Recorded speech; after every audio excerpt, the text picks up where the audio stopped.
Why you jacking steady till we roll off? I got all these bitches loving me like I ain't so soft. Stop talking with your chest, little bitty bitch, you better bold off. Told her hit my jacket when she hit me, told her hold off. I just want somebody, to treat me like somebody, and not like anybody, All you gotta do is love me for me, girl. I just want somebody, to treat me like somebody, and not like anybody, All you gotta do is love me for me, girl. This Mclaren that came in, it was running pretty rough when we pulled it off the recovery truck, and it was smoking too.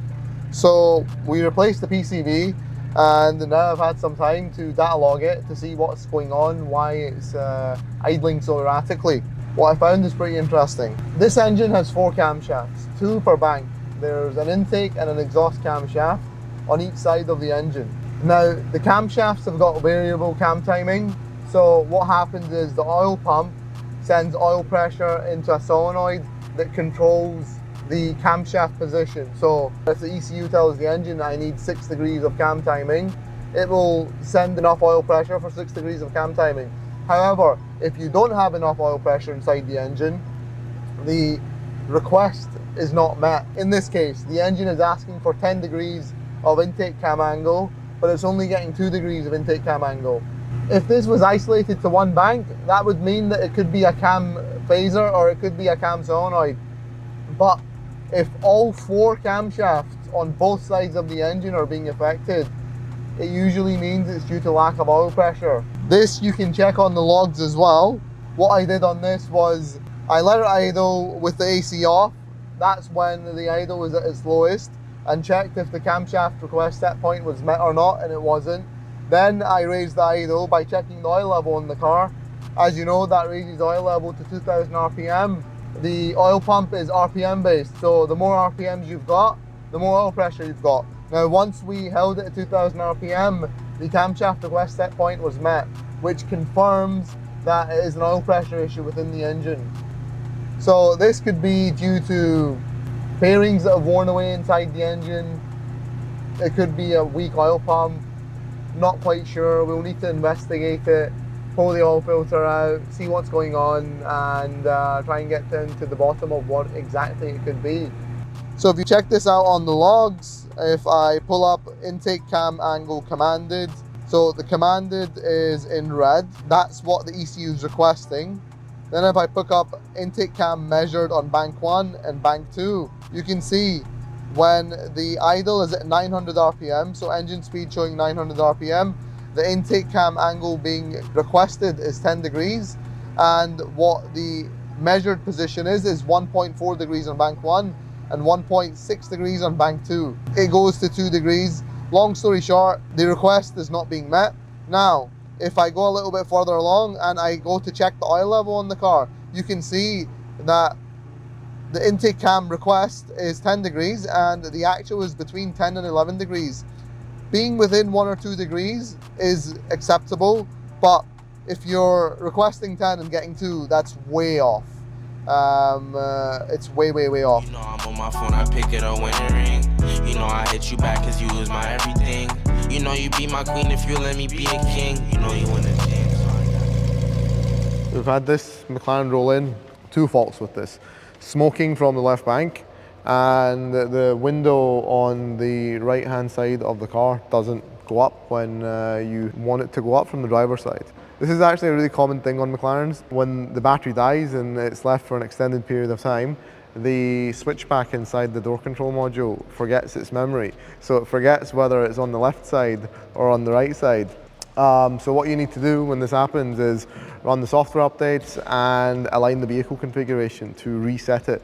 When you align the vehicle configuration, it tells the car that, okay, this module is on the left side, this module is on the right side, and then the windows start working again. So one of the things that we do, one of the first things that we do when we start working on a McLaren that's not been in with us before, we run all the software updates. Now the software updates, when people ask me what they do, is the best way I can describe it is, imagine your 2018 McLaren 720S is an iPhone 2G. Remember how bad the iPhone 2G was?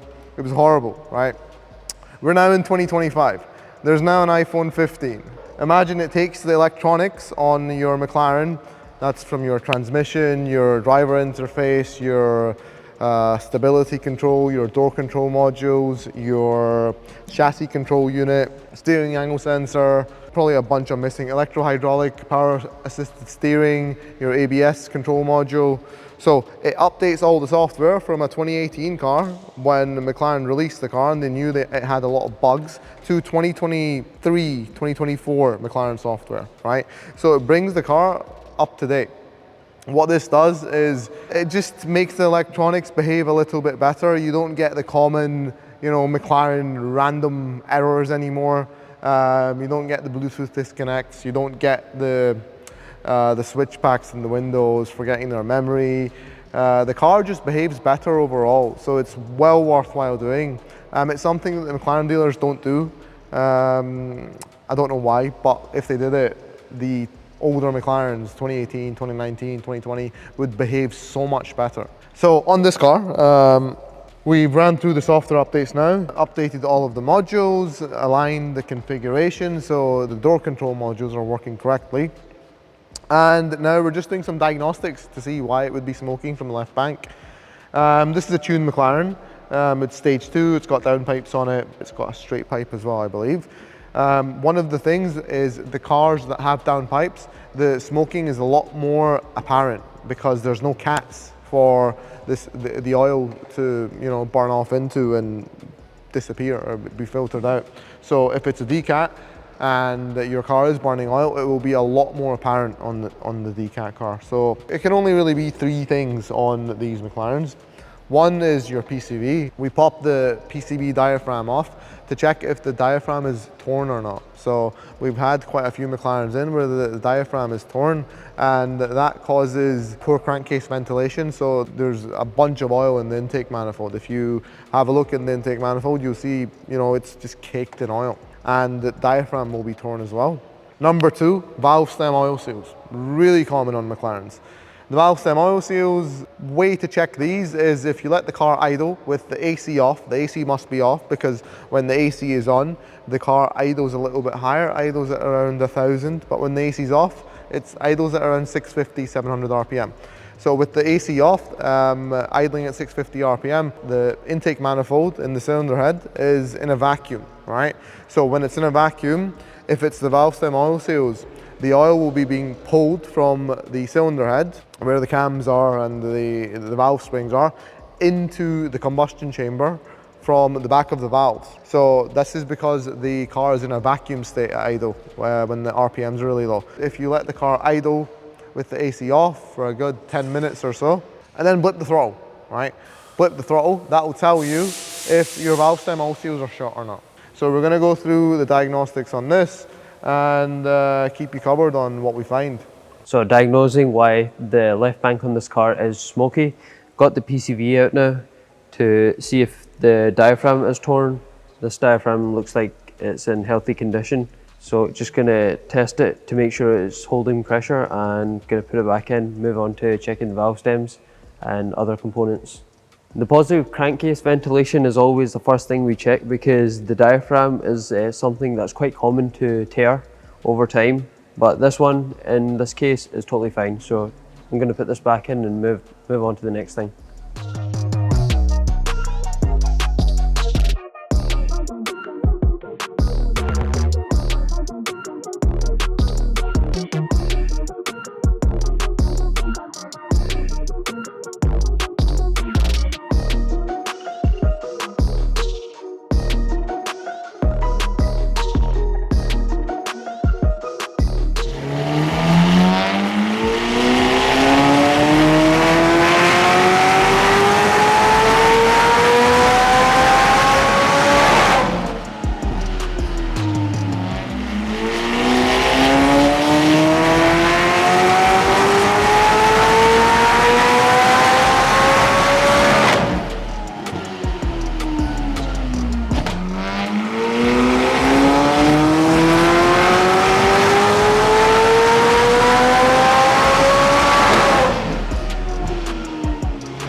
This is finally wrapped up. We made 1,020 horsepower on E85 and around 870, 880 wheel on pump gas. Really excited to see this build out in the street. We're going to take it roll racing next week, see what it can do up against some other cars. Fantastic build, man. Nice and simple. Clutch, LSD, injectors, downpipes, intakes, our connecting rods, operated head studs, and our fuel pump. Nice and easy, stock turbos, so nothing too crazy. But if Alwyn wants to turn it up in the future, we can drop some turbos in and turn that puppy up to 1300.